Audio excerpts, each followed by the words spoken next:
Video ini merupakan tugas otomasi industri, yaitu proses otomasi dari susu pasteurisasi.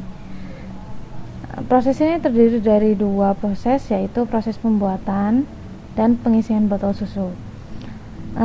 Seperti yang kita lihat adalah proses pembuatan susu pasteurisasinya.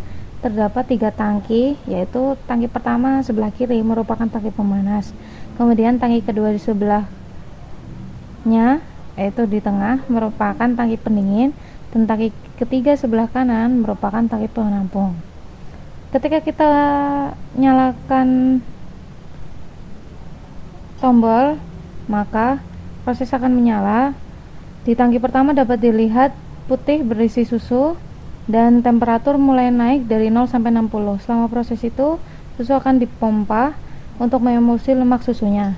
Kemudian akan dialirkan ke tangki kedua, di mana susu didinginkan dari 60 derajat sampai 10 derajat. Ketika susu sudah mencapai 10 derajat, maka susu akan dialirkan kembali ke tangki penampungan untuk diteruskan ke proses pengisian botol, yaitu menggunakan PLC. Proses selanjutnya yaitu pengisian susu pada botol. Sistem ini menggunakan PLC dengan software Logic Pro Simulator. Sistem pengisian susu pada botol ini menggunakan 3 sensor. Sensor pertama yaitu mendeteksi ada atau tidaknya botol. Sensor yang kedua yaitu mendeteksi botol kecil atau botol besar.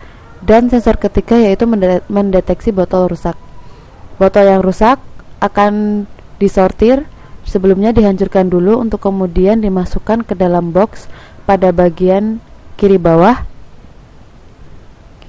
Botol besar yang telah diisi susu akan disortir dan dilewatkan melalui konveyor bagian bawah, sedangkan untuk botol kecil akan dilewatkan melalui konveyor bagian atas. Ini merupakan proses pembuatan susu pasteurisasi menggunakan software LabVIEW, di mana terdapat 3 tangki, yaitu tangki pemanas dengan indikator suhu pemanasan dan indikator LED untuk menandakan proses pemanasan itu terjadi. Kemudian di tangki 2 terdapat tangki pendingin, terdapat indikator LED untuk proses pendinginan, kemudian indikator suhu pendinginan. Kemudian tangki ketiga yaitu merupakan tangki penampung yang kemudian akan diteruskan ke maintenance yang selanjutnya. Kemudian ketika kita running program, maka suhu akan naik. Dapat dilihat indikator suhu pemanasan mulai naik sampai 60 derajat dan di tangki berisi 100 dan terdapat indikator yang menyala. Setelah suhu sudah mencapai 60 derajat, maka susu akan dipindah ke tangki pendingin, di mana indikator akan terus turun dari 60 sampai 10 derajat dan kemudian akan dibawa ke tangki penampungan.